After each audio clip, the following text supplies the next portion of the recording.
Yo,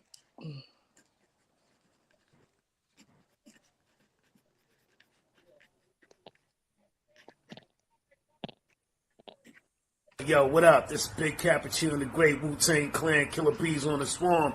Yo, what's up, man? It's your boy Bizarre from D12. Yo, what's good, y'all? This is Doug E. Fresh. Hey, Redman is in the building. You already know. Hey guys, this is Emily Peachy. Shout out, man, to Worldwide Collaborations, man. I want to shout out Worldwide Collaborations, LLC. Shout out to the Worldwide Collaborations, LLC. World movement, beyond thousands of movements. The world movement, beyond thousands of movements. All about representing each other together. So check this out. What's up? You want to be a part of this? You want to be a part of the Worldwide Collaboration? You guys should all be a part of Worldwide Collaboration. Worldwide Collaborations, LLC. Check us out, man, and check what's going on, man. Word up. I have recently been choosing to be a spokesman and an ambassador, so you will see a lot more of me. Join the movement, man. It's beyond thousands of movements right now and talents put together, all about representing each other together. I want to join, so I might see you there. All right, much success. It is a worldwide collaboration song. Yeah. Look. Brainstorming, creating, thinking the new ideas, inventing inventions, representing everything, having members collaborate.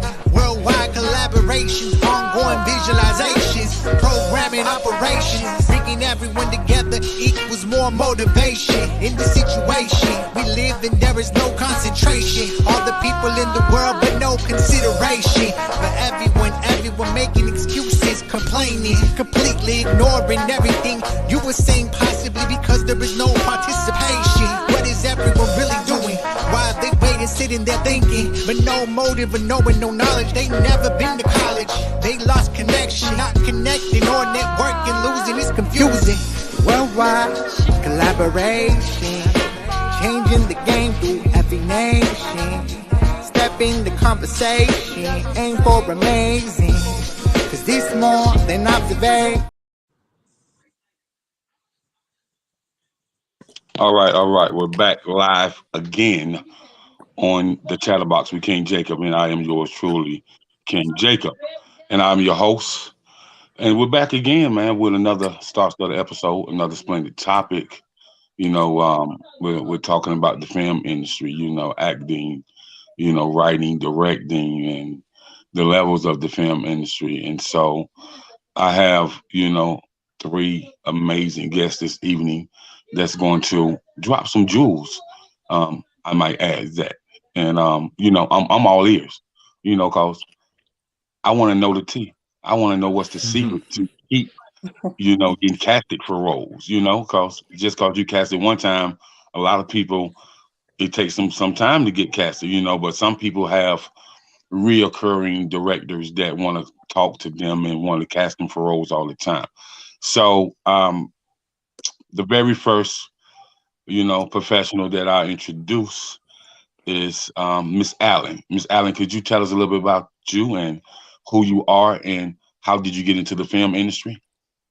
So my name is Shenée Allen. I played Luxury on Office Secrets, and I got into the whole film industry about 5 years ago. I was actually randomly hit up on Facebook for a role with Self-Made Productions, and I've been doing web series since then and production since then, and now I find productions on real websites such as Backstage, 1-800 Actors Access, stuff like that.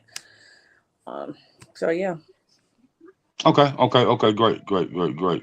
And so next up we have, you know, Mr. Ray Lavender. You know, we want to give him a chance to really tell who he is, where he's from, how he got into the acting, film industry, writing industry, and want to see, you know, what's his take on the film industry as a whole.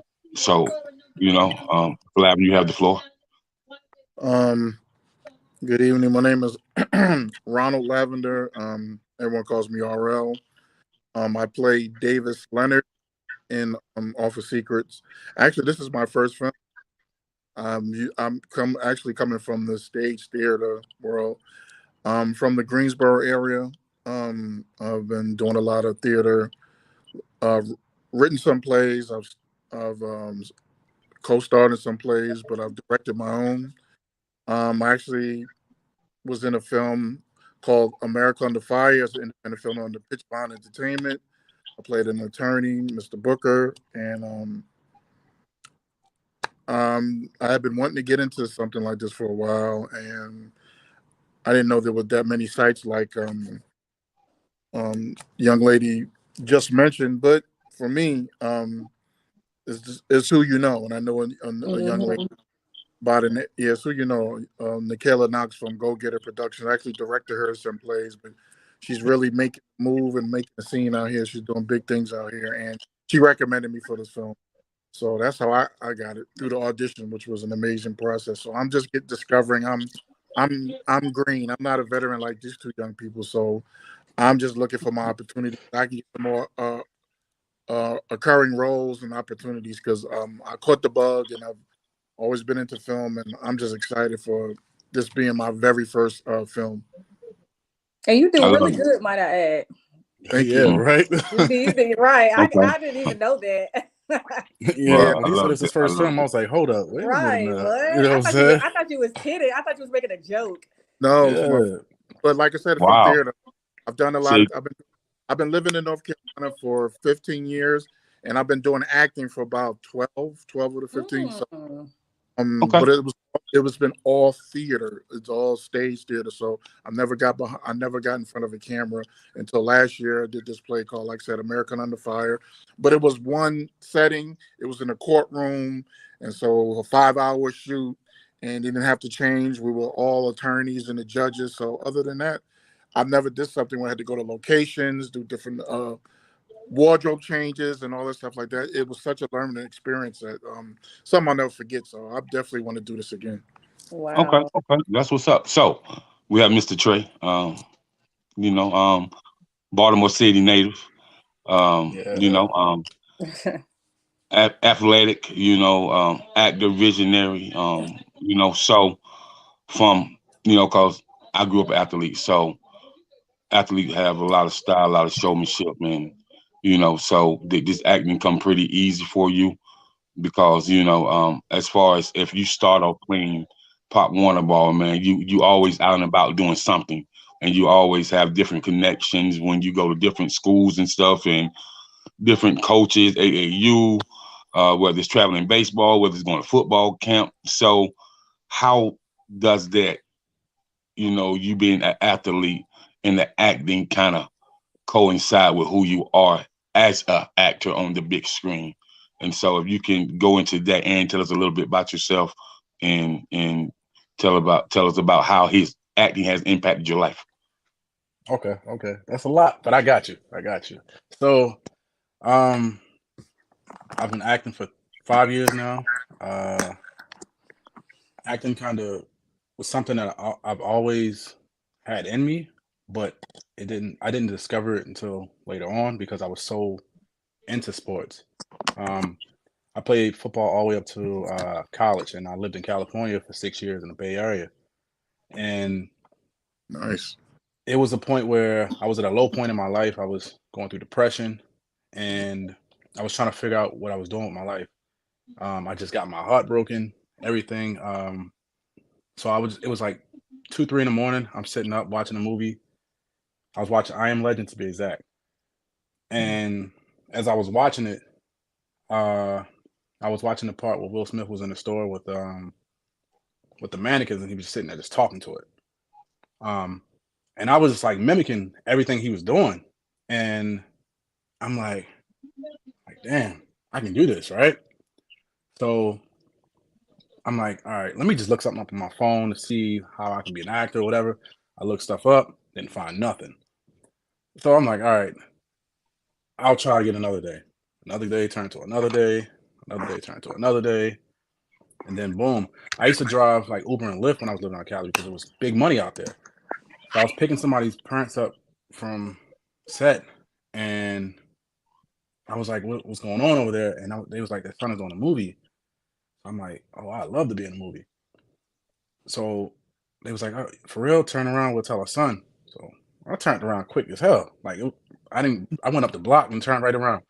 So I went back, and they told their son, and their son looked a little confused. He was like, wow, like you did this with my parents. And he was like, all right, just make sure my parents get home and you just text my number, and then we'll see what we can do. I took his parents home. I pulled over. I was like, yeah, I got your parents home. He was like, all right, so you text this number and we'll set you up. 2 days later, I was in my first movie. It was on Netflix. It's called Wheels of Fortune. So I was like, you know what? That's God telling me. You kept saying another day, another day, another day. Right. You're going to do this today, or you're not going to never again. You know what I'm saying? So to answer your question now about being an athlete and then an actor, for me, that was, continue to fight for something that you want, because a lot of times as being an athlete, it's hard. You got some people bigger, faster, stronger, everything. You got actors who bring certain levels, and you got to reach that level to stand out. You know what I'm saying? So you still competing regardless. I'm competing with these guys right here. They're amazing actors and actresses, and it's a competition regardless, and it's political, but you have to find your own style and stand out some way. You don't. It's still a practice regardless of if I'm on the field or not. I still take my time, and I'll still study and watch the people before me. I watch the Denzels, I watch the Will Smith, the Bradley Coopers, Viola Davises. I watch all of them. I study them, and I like to incorporate what they have into me and put a twist to it. You know what I'm saying? Bring it my own. So just like if I'm playing a sport, if it's a person that's in the NFL that was before me, I'll watch what they do, and of course I'm not them, so I'll add my own style into it and become my own.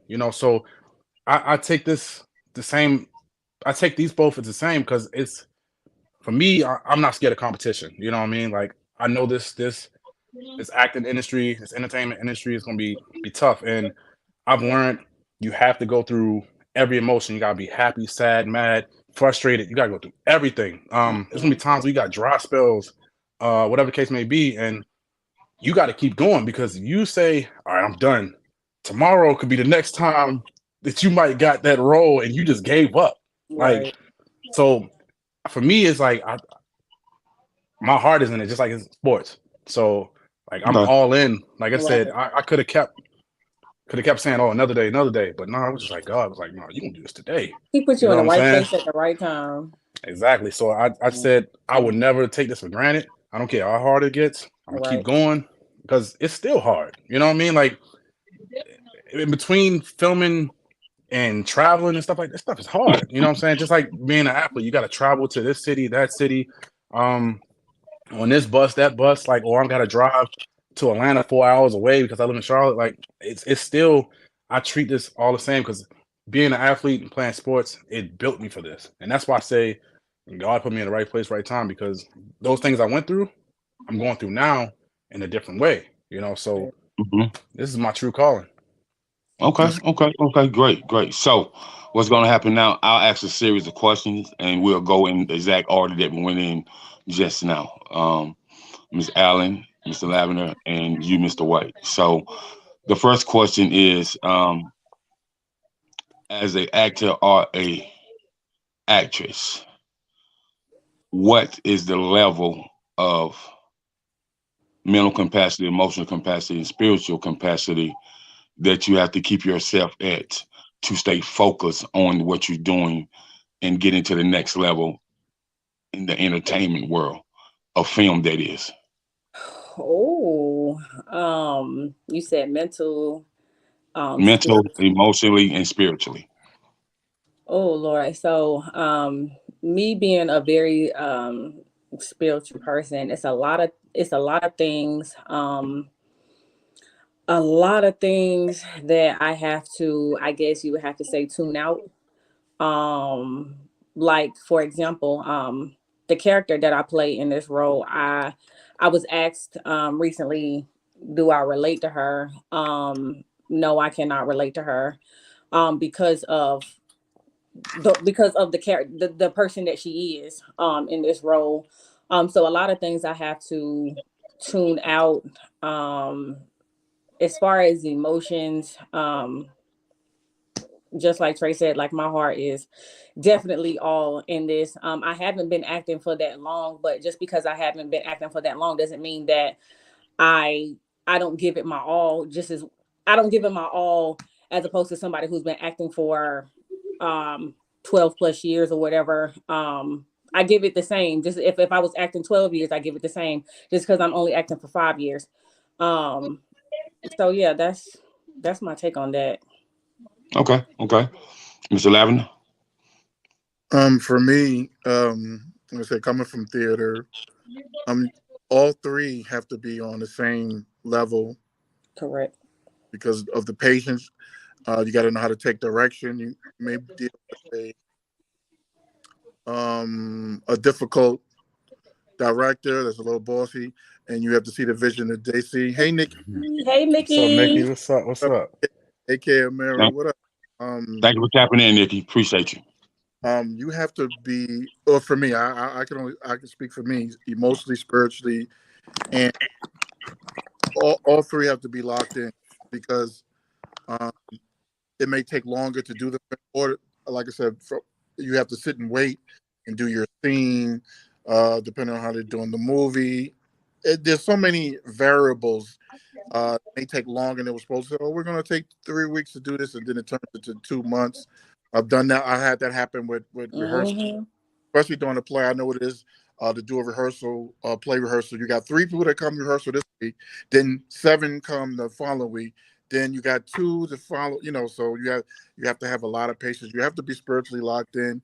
You have to be patient. You have to be understanding, but you also have to be solid. You got to know that the respect level have to go both ways with the people that you're in the play with, and you respect the process of trying to understand where the director's trying to go and where you're trying to fit in and where you belong and where your motivation should come from. So all three has to be on a high level. You just can't be, well, emotionally, I'm all right, but spiritually, no, all three, everything, physically, you got to know how to get that rest. Like my man talks about all the driving, going to different out of state to go do filming. You have to physically, you have to make sure you're healthy. You make sure your mental health, your physical health, because if you're just rushing here and there and you're not putting any time into what you're doing, and it has to be solid also, because when you leave here, you can't take this home. If you're in a relationship where you got to know how to balance between being an actor, a parent, and at work.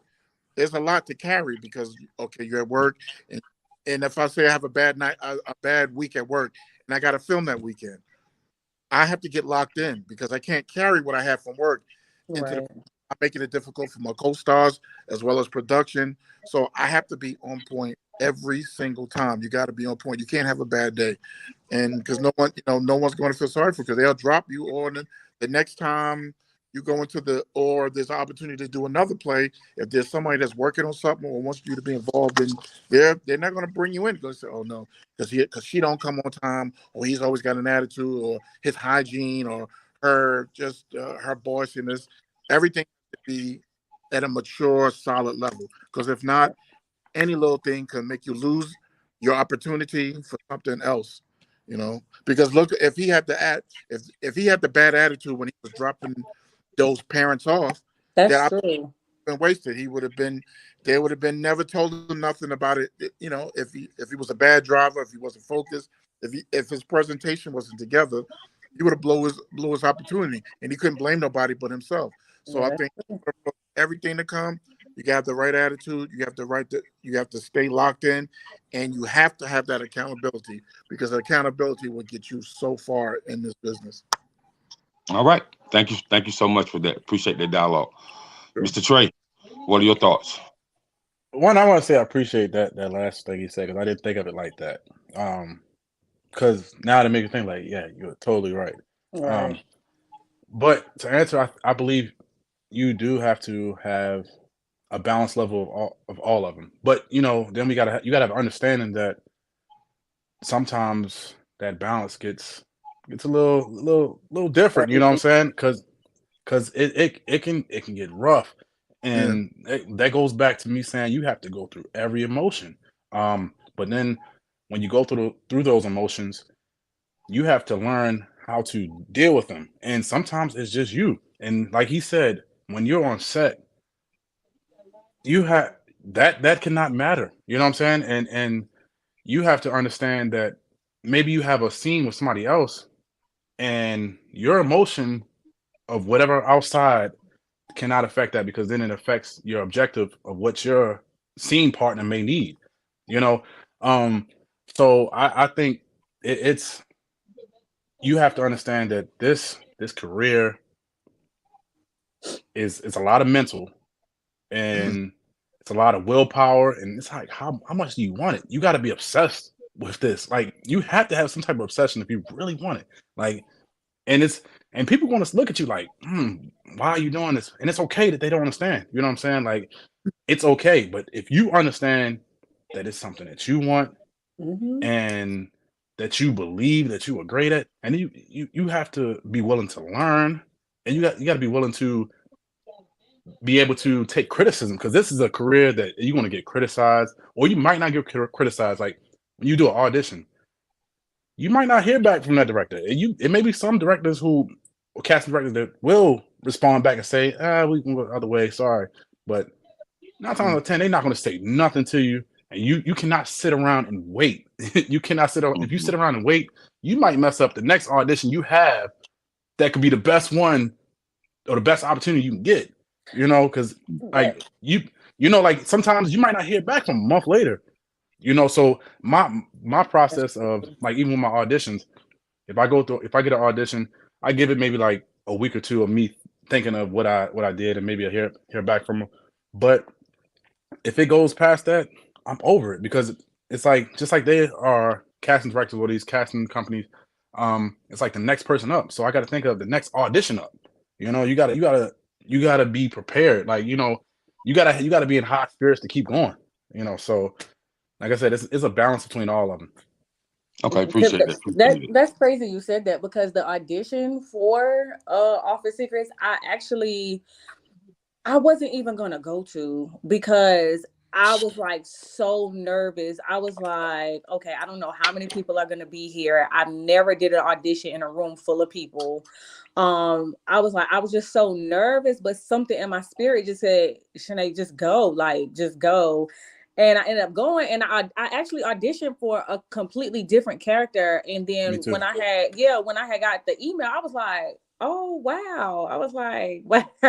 Nikki said, me too. Like, I was so nervous, but I promise you, something in my spirit just like, go. So I'm so thankful I had went to. Like, I'm so thankful.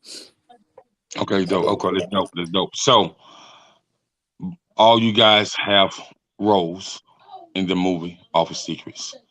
So upon having those roles, how does playing that character impact you on a more of a daily basis?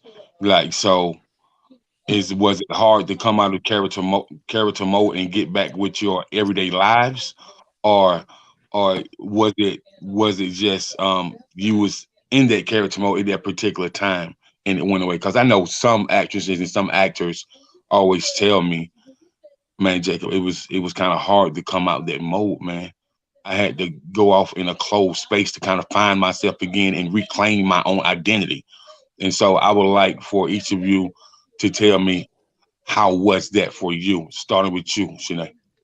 I would have to say I am luxury in the moment. Being because, like I said, I can't relate to her in real life. So I'm luxury in the moment, but when we're on set, luxury, like my main co-star is Alvin. So my main co-star is Alvin, so I am always like Alvin, like that's my man. So I'm luxury for that moment. So it's not hard for me to get out of character at the end of the day. No, it's not for me. Okay. Mr. Lavender? I'm nowhere near Mr. Leonard, but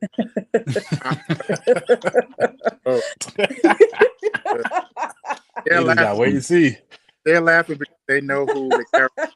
When you see the movie, you'll be later on. You're like, okay, that's why he said that. But I'm glad that's my first character because I want the opportunities to stretch myself and have that range. Like I can play the evil landlord.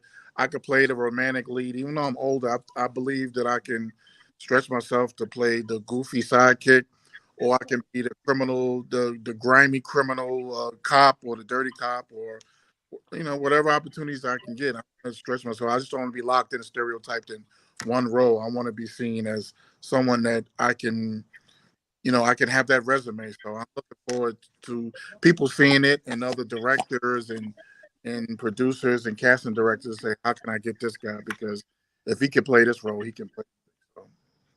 Okay. That's what's up. Trey? For this role in particular, it wasn't hard for me to get out of character. This Thomas is my guy, and I am nothing like him in real life, so to say. Chill out. I just did it. But I just did it. Like this was probably a good role for me because it like I said, he wasn't hard, but at the same time I had a little bit more freedom with him. And Alvin, which is my guy in the movie, the chemistry between me and him made it a little bit easier too at the same time. So with this character, it was just it was a smooth transition on and off between action and cut. But I've had those harder roles. Another role recently where it was hard to be. But this was a good one, and I enjoyed it. And it was also a learning process too as well, because it's crazy when you would look at this movie and see this character, you're like, I don't see how it would be hard, but at the same time, it is hard to keep it up the way it is.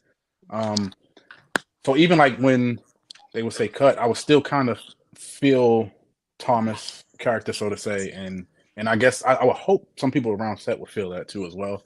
But like I said, this was a great character to play.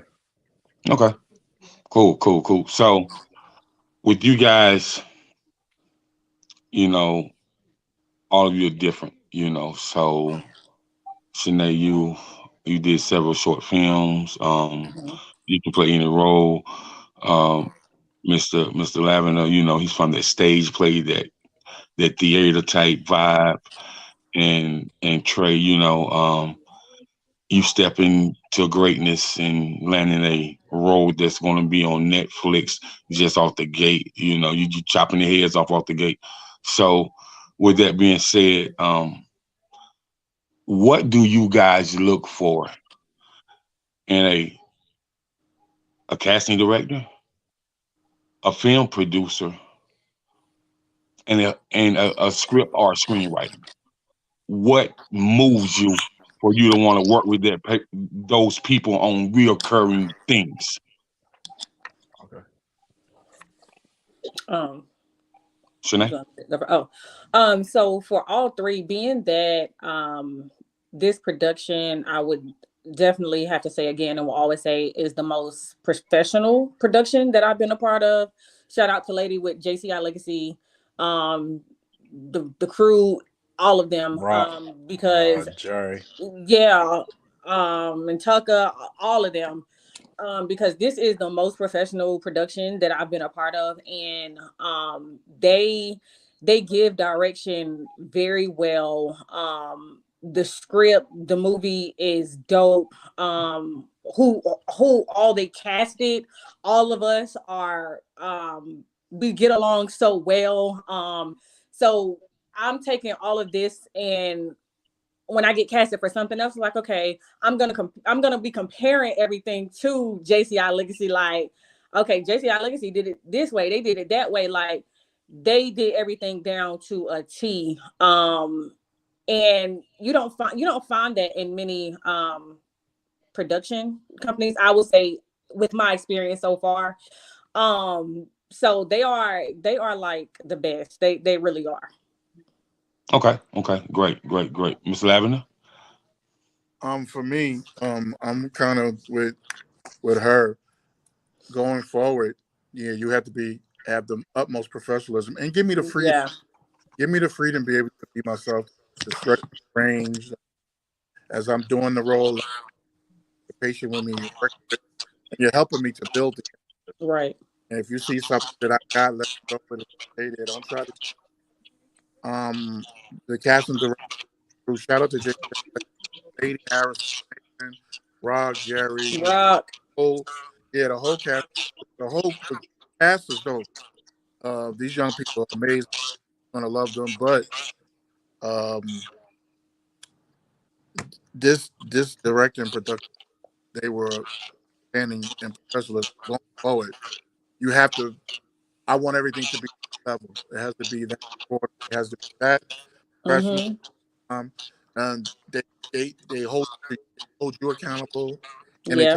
they take it seriously at the point where you're not enjoying while you're set or waiting.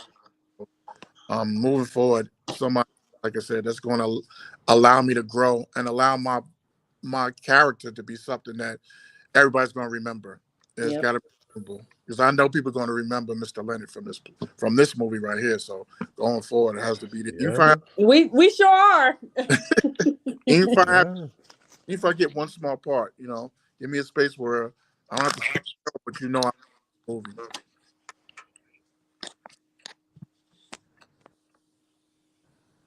I couldn't hear you. What you say? Yeah. Trey. So what is it for you as far as what moves you to work on reoccurring things with, casting director and the film producer and the script or the screenwriter? What moves you? Okay, for me, I've been on plenty of sets, like from here to California. I've been on a lot, so it's been some sets or casting companies that I just won't prefer not to work with again. So with this one, I mean, like they said, shout out to Lady, Jerry, Mantika, Rock. One of the things that stood out for me especially was when we had our table read, and I am a visionary, and I see things through, and I kind of sit back and watch certain things, and I'm very big on communication. So Rock had me and him steps aside when we talked about something on my character, and I like to be critiqued or given a little direction in the character they're looking for exactly, but also the freedom to bring that character to life. But I know when I was speaking to Rock, we was talking about how at first when I was on the table read, I didn't necessarily bring the life to Thomas that he was looking for at first, but then I did, so I like hearing stuff like that because I was kind of getting a feel for Thomas himself as a character. So it's, for me, it's communication for sure, and just feeling at home. And it's not even just me, right? Even on different sets and they got extras, I look at how they treat the extras and everything like that too as well. I look at all that.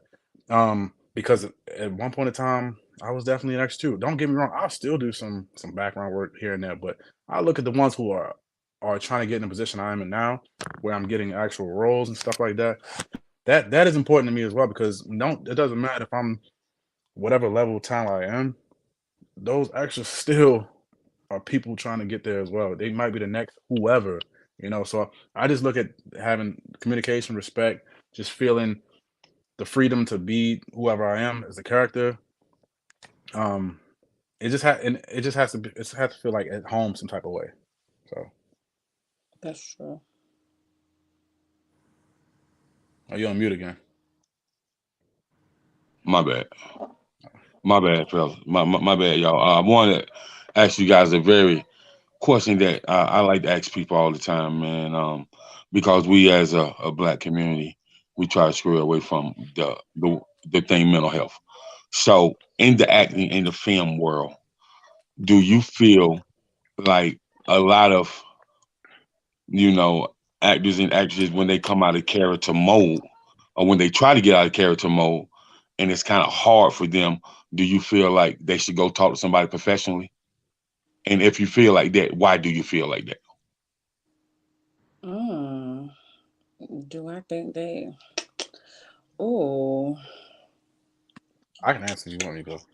you can go first because I don't. I say yeah, because I've heard, I don't think like I said, so. I've been on plenty of sets and I've been around plenty of actors and stuff.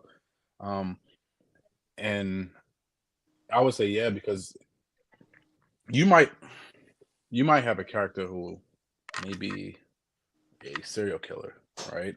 That's And true. you have to go to a dark place in order to be that person, right? And sometimes when they say cut, they don't cut in your head, you know. Like not saying like they're gonna go do things or a serial killer, but just that mental madness in your head, like you're upset or mad at people, or you just like f that person or whatever the case may be, and they just don't, like I said, don't cut in your head. Or maybe you gotta go to a sad place, right? Maybe you have emotional part, and you have to think.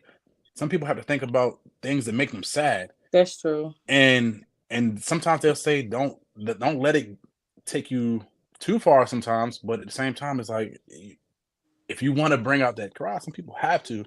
And once they say cut, I've heard people would like don't stop crying, you know. And it that and then it gets to the point where they might not be able to finish filming for the rest of the day, you know, but they got that scene they wanted. But for that person, you know, it became tough on them in real life. So it it depends on the role, but like I said, I still believe, yeah, you should, because it's still some form of tough mental capacity that you have to have. And that like I said, it goes back to me for playing sports. Like I have that tough mental capacity, but it doesn't matter what I do in life. Mental health is important. You know what I'm Mental saying? health Like is important. it doesn't matter how tough I want to be, how tough I can be, or whatever. But sometimes you need to talk to somebody because, like I said, when they say cut, it doesn't cut in your head. You know. So I think so. Yeah. Okay. Mr. Lavender? I think you need to decompress from everything you do. You can't take your work on with you. A lot of these actors and actresses have children, they have lives, they have to go to work. And for me, fame is overrated. I've always been saying it for a long time. Fame is overrated. When it comes to our community, we have a bad tendency that when anybody from our community messes up, we destroy them. We bury. We've been taught to bury each other. Look what's going on with the guy from Creed 3, from Jonathan. Majors. Right. We immediately buried him, thought he's guilty. We don't know what trauma he's going through. You think about Chris Rock for a year. Everyone's mad at him because of his special, but for a year, every time he turned on the computer or television, he's got to hear about someone else talking about his situation, whether it was Drink, The View, whether it was Vlad TV, no matter what it was, every single television talk show, even sports shows, were talking about the quote-unquote Oscar slap, right? So all of a sudden, so now all of a sudden he has to hear it, and then he has to somehow move on. But that's what we're always been told. It was a long time ago. And so you don't know what people have to go home to or deal with. The character can get too dark. You can get tunneled in and walk around. They said Denzel was walking around weeks after he did Malcolm, acting like he was in Malcolm mode, you know. And so I think mental health, because sometimes the character can be too much, or you can get, or you can be so ripped apart by the media about the role you took, or they say you're a sellout. Yeah, you're gonna have to sit down and talk to somebody because you got to live in this world. You got to live. Everybody famous already. You're just as human and just as vulnerable as anyone else. You're as vulnerable as the media, as the people that view your stuff. You're a person too, and so I think you need that decompressed that therapy to be able to help you weave through the fabric of life, because it's hard. It's hard trying to carry that responsibility. Being in where Viola or Denzel or Delroy Lindo or some of the greats are at, or where. So yeah, I highly suggest we all should do it. You should do it going. A lot of pressure. Yeah, going into the movie, during the movie, and when you're done, because reputation in this business, it's a slippery slope. In any form of entertainment business, because I can tell you, for me, I'm on the media side, radio, podcasting, and I'm also a PR as well. So, one of our biggest clients is Big V from the Platinum Group, the Nappy Roots, and so some of the things that me and he and I discussed about this music industry, with him being in it for over 25 years, it's horrific. And some of the things that I've seen on covering certain stuff is horrific. When it comes from indie artists, gospel artists, hip hop, R&B, country, rock artists, and rock artists is a whole different level. Man, listen here, man. It's a whole different level. So I can understand why mental health is important, and the capacity to keep your mental health at a great thing, and your emotional health, and to have that spiritual connection, and to have a prayer life. Because in the entertainment business, if you ain't got no prayer life, you doomed. You doomed for sure. So I can understand why both you got that. And so back to you, Shenee. That's like I had a role where I had to play a deadbeat mom. And mind you, I am a mother in real life, not a deadbeat at all.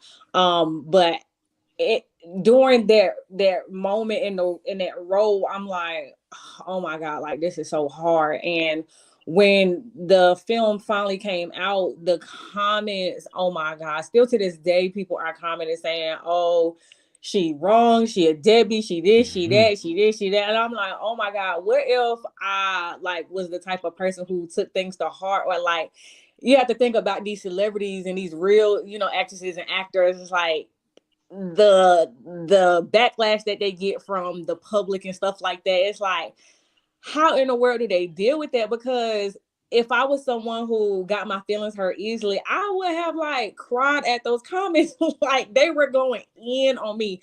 It wasn't even about I wasn't even one of the main characters, but they were going in on me because I was such a deadbeat, and I played my role to the T. But it's like I'm not a deadbeat in real life. I'm like, golly, what if I would have did some other? What if I really would have took those comments to heart? So, thank God I don't, and I'm not that person in real life. But in that moment, I had to play that role. I had to be that deadbeat mom. So, it can get tough out here. It can get tough. Yeah, we real people. They forget we real people outside. Yeah. That's the thing. They forget that we're real people, and man, they don't care about that. Exactly. They don't. We're just playing our role. This is not who we are in real life. Right. They see you on somebody. Go ahead. They see you in the video, true. They see you in the TV, true. They see you in the studio, true. So it's like they think they I know see them a certain way. They might be human, but they stars. You know what I mean? They're stars. TV. That's like the movie. That's like the movie 4 Color Girls. I was just talking about this the other day. even though those are actors and actresses, that movie is just one movie I can never again in life watch. And when I did watch it, I was like, I understand this is fake, but I I just don't know if I could have played the roles that they had to play in that movie because it was so many emotions going on in that movie.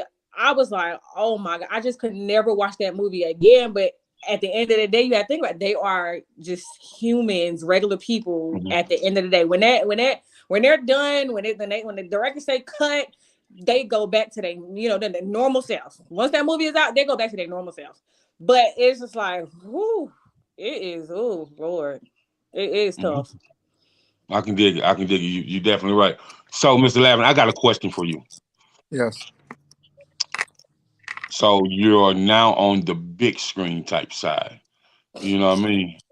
Big dog. It's different from stage plays and theater. But my question to you, and first of all, I love stage plays and theater, because I grew up a church boy. So I love stage plays and theater. I You know know what I that's mean? right. But I want to know, will you, and this is for the up and coming actors and actresses that's really, trying to get their feet wet. And I feel like coming into the forum from stage plays and theater, it kind of prepares you on a different level for, being on the big screen, like airing on Tubi and Stars and Netflix and stuff like that. So will you yet still be writing some stage plays and doing some casting calls and giving up and coming actresses and actors a chance to, appear in some of your stage plays? Oh, that's absolutely that's my base. That's my first love. I'm a spoken word. I'm a spoken artist of poetry. Still going to do plays. I'm still going to go support my fellow actors, the Greensboro area. Yeah, I'm definitely, and I'll Okay. definitely, if anybody would like to work with me as far as being a player, I love directing. Love Mm-hmm. that challenge of trying to build characters and build actors and actors up, tell a story. Absolutely. Yeah, of course. That's not going. It's just one Sounds like film. a plan. Okay. I'm definitely sending some people your way, man. Because outside of being in the media and the entertainment world, I am also a national national collegiate JUCO recruiter. So, I deal with people in that athletic world that always wanted to try to get into the acting role as well. So I'm definitely glad you said that. So we're almost out of time. So I do want everybody to tell people where they can rock with you at, where they can follow you at, or where they can even do business with you at. So everybody give out their social media information so people can, see what you got going on and follow your career. Shenée Allen, my Facebook, Shenée Allen, SHENEE, Allen, ALLEN, and my Instagram, official Nicole. Nicole is spelled NEECOLE. That's where you can find me at. Ronald Jr. on Facebook. My Instagram, Gifted Poet, Poet. I have a YouTube page. I do spoken word. So I have spoken word video. Love. I have a series called Love. So if you look up, you may not see it, but if you look up RLTHA, RL the Gifted, the number one, so RL the Gifted. That's my spoken word name. Look up RL the Gifted one, then you'll see a bunch of videos of me. So that's my YouTube page. Subscribe. Check out the videos. I'm about to release one on the 7th, on Good Friday, called Spent. So check out my poetry. Check out it's called Love Notes. I'm celebrating Black love. So check me out there. Subscribe and share the videos and give me some likes. All right. For me, mine's the same. For Instagram and Facebook. Visionary Trey, VISIONARYTREY. It's the same both ways. You can find me on both Facebook and IG there. Okay, man. I definitely want to thank each of you for coming on here and chopping up with me, and thank you for having us. allow me to ask some questions that I always want to ask about the acting and the mental health. You know, because I always wanted to come from a different perspective, because it seems like nobody worries about, you know, since somebody in carriage, how it may affect them, and how your family may be affected by it. Because, you know, family members might be like, oh man, you know, you just don't need to take none of them roles no more, man, because you just be acting all weird and like, I don't even know who you are, man. Like, you know, it can affect family. So I've been told that before, and I was just like even my son at the time when he first found out I was acting, he's about to be 11, and he was like 8 at the time. And this boy went to school and told his whole class and teachers, like, oh, this my mama. I'm like, and at the time, that was the one I was playing, the deadbeat mom. So like, oh my gosh. So I had to block him from everything. And then my family, though, is like really very, very supportive. But certain roles, they'd be like, oh, you doing this? But they're very, very supportive, thank God. So, but having a child in acting can be hard, especially depending on the roles that you decide to take. So yeah, that can be hard. Right. So, but that mental health aspect is very, very important when it comes to any aspect of the entertainment world. So, correct. I do want to thank you guys for chopping up with me, man, giving me a chance to really talk with you and have a real conversation, a real intellectual conversation with real professionals. You know, I definitely appreciate that. And so, you know, I'll be adding y'all to my social media and keeping up with you, and definitely bring you guys back on in the next 6 months to see what you got going on, and just to chop it up with you again. And so I want to thank you once again for coming on. Peace, blessings, and I want y'all to stay encouraged. Thank you. Same to you. Love. Good night. Good night. Good night.